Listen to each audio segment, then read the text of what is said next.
DOJ pinulbos ni Senator Rodante Marcoleta matapos malantad na binabaluktot nila ang batas.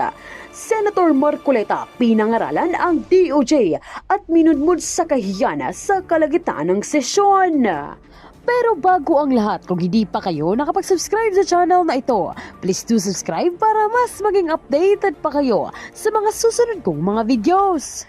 Tila nakakatroma ang naging sitwasyon ng tauhan ng DOJ sa kalagitnaan ng kanilang paghingi para sa karagdagang pondo para sa Witness Protection Program.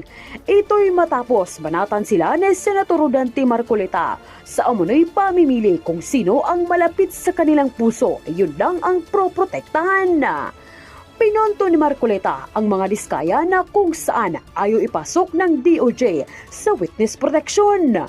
Gayong ito naman ang pinakamalaking alas para tuntunin ang mastermind ng korupsyon. Kaya naman hayagang binalaan ni Marcoleta ang DOJ sa pagpapaikot-ikot nila sa batas.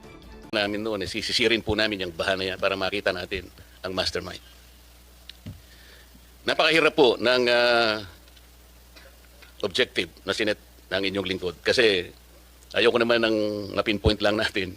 Sabi ko nga, puro sap-sap lang o maliliit na isda. Dapat yung matarget natin, yung pinakamalaking isda. Kasi siya yung nanggulo ng sistema kung bakit nangyari sa atin ito. And so, I maximize the potential. Naisip po yung Witness Protection Program. Dahil sa hirap po ng pagpipinpoint ng utak talaga niyan, mangangailangan ka. So, I floated the idea doon sa 15 contractors initially invited in the hearing. Ang sabi ko sa kanila, well, ano po ito, napakahirap po ng inyong kinasasadlakan ngayon sa investigasyon ito. Unang-una, yung offense po na ating pinag-uusapan is a major offense. Plunder nga po ang mangyayari rito. At least marami pang iba.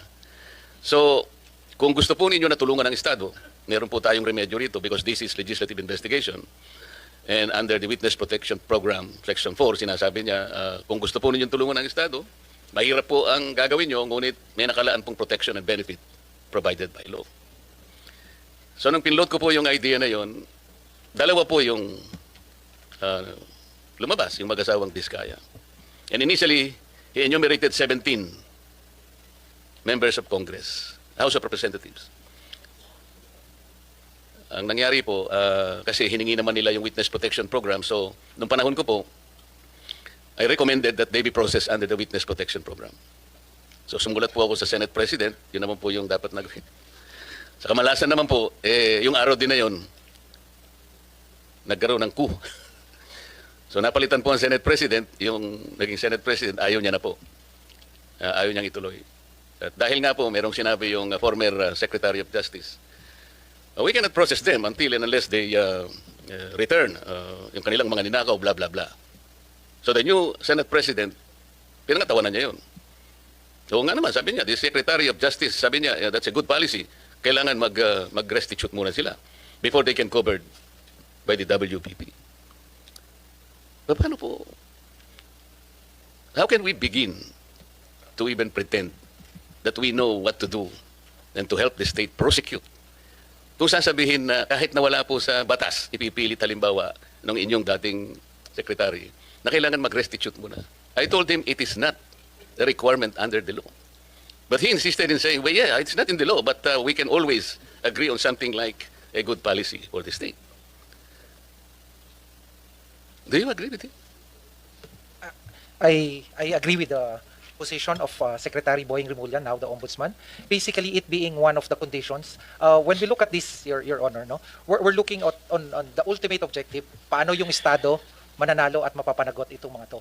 Wala pa pong tapos sa pagpoproseso ng mga nakasalang na nag-a-apply po ng Witness Protection Program. Kasi kaakibat po sa pag-aaral na to, kasama rin po yung under the Witness Protection Program, kasama rin po sa pag-aaral ng atin pong prosecution team na yung paano kung pwede ba under Rule 119 naman pagpasok po. Marami pong iba't ibang binabalangkas at pinag-aaralan, Your Honor. At itong mga bagay na to, pwede pa pong makapagdagdag. Ipapasa ko kay Chief Dong at ito po ay aming masusing pinag-aralan at ilalahad niyo po yung iba pa pong mga prosesong tinitimbang. Wala pa pong sarado, Senator.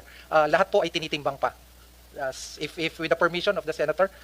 Hindi, ang ibig kong sabihin, kung ipipilit na merong restitution kahit wala sa batas, so how can you process the application, for example, of the applicant?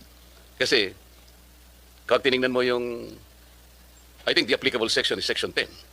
Basahin mo yun, wala namang restitution. So, kung ipipilit natin that somebody should first restitute, doon pa lamang sa title ng batas, Secretary, it is all for the benefit, interest, and protection of the witness. To burden him or her with additional requirement which is not in the law, hindi ko maintindihan. How can you agree with that? Your Honor, ang tinitingnan po dito ay yung pangkalahatan. No, I'm talking about Opo. the WPP. Opo. What pang kalahatan ang sinasabi Ang ninyo? kailangan po kasi sa dulo nito, manalo po yung Estado laban po. Kaya manalo nga, po but before you do that, Opo. you have to proceed to the process. Yes, opo. So, paano siya mapaprocess? Kung ipipilit po na mag-restitute muna, for example, ano i-restitute niya? How much? Sino magkukompute? How can it be done? Sino ang magsasabi na ganito ang dapat niyang i-restitute? Meron na bang ano? Meron na bang pronouncement? We are in the process of asking their help to identify yung mastermind. It cannot be done easily. Kaya nga natin ginamit ang batas na to to help the state. Ngayon, kung kayo po pala ay mag-prescribe ng isa pang requirement which is not in the law, I cannot believe this.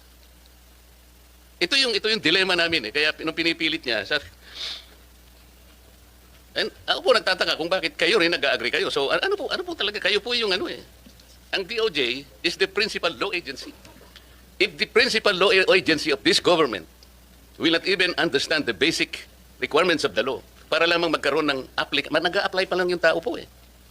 Imagine, hindi man natin masasabi kung ultimately magkukwalify siya. Or even if he qualifies as a state witness, kung hindi niya naman nagagampanan ang tungkulin niya under the program, pwede mo rin siyang alisin eh. So, the point, Mr. Chair, is they cannot even begin to be processed under the law kasi naglalagay po kayo ng requirement which has not been included by law. Sino yung mag-explain ulit? Sabi? May I be educated on that? Yes, Mr. Chairman. I just wanted to make an attempt to reconcile the debate on this matter. There is actually no inconsistency.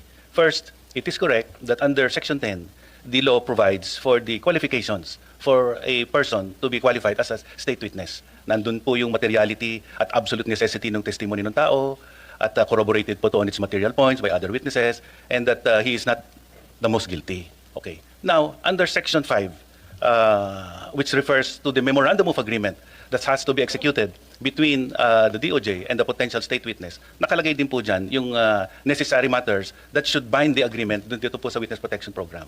And under Section 5, letter D, nakalagay din po dyan kung ano po yung legal obligations and civil judgments or civil aspect of the case against him.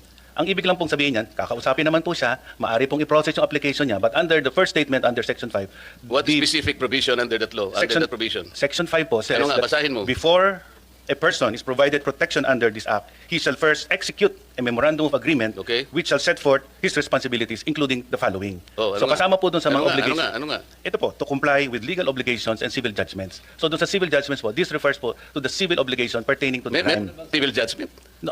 We are saying legal obligations. Ang basis po ng legal obligations The basis of includes- legal obligation is the law itself. is the law itself, Oh, which walang includes, nakalagay na restitution. Bakit mo ikokot yung which includes memorandum? po other provisions of law, including the civil code on unjust enrichment.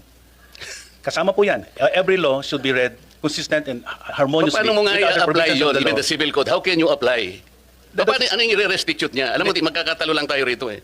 Hindi ho. The Let me DOJ is distinguish. in a position to even calculate how much the applicant should restitute before he can be processed under the application. I'm making a distinction po between process and enjoying the benefits under this act.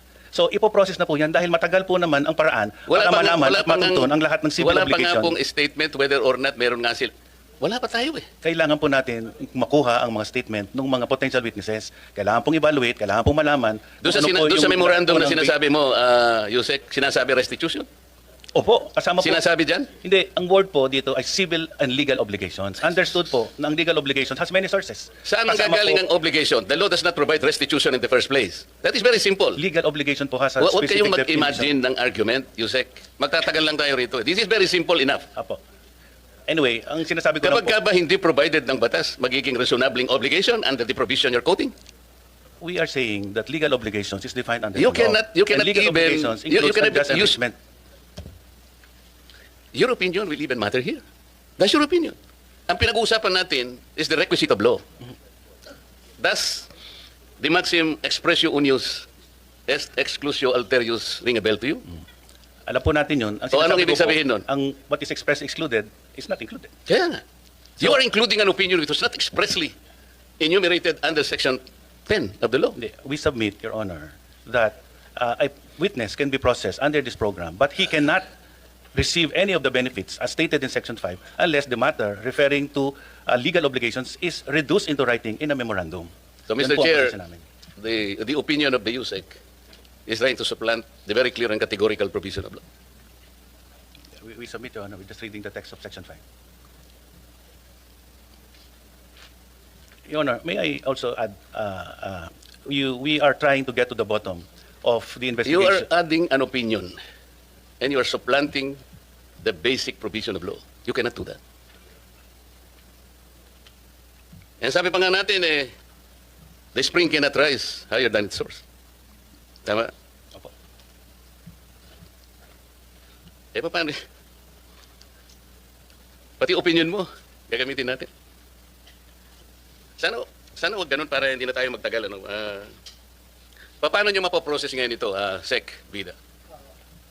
Kung ipipilit nyo halimbawa, tingnan nyo hanggang ngayon, what is the status of the application, for example, of the Discayas? I'm not defending them. Kaya ko lang po pinipilit ito because kagaya ng sinabi ko, gusto nating ma-identify yung mastermind. Apo. Kung ayaw ninyong i-identify yung mastermind, that's a different matter altogether. So, kahit na wag nyo na siyang i-process, okay lang. Pero kung gusto nyo malilit na isda lang, kaya ayaw niyang i-process, nasa sa inyo yun. Nasa sa inyo yun. Kasi dito sa inyong presentation,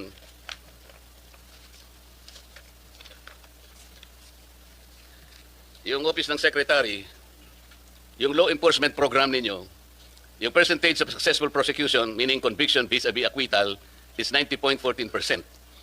Pero yung percentage of successful prosecution in cases with witnesses covered by the program, it's 95.3%. And then the third, percentage of successful prosecution in relevant cases handled by the DOJ prosecutors, 80.5%.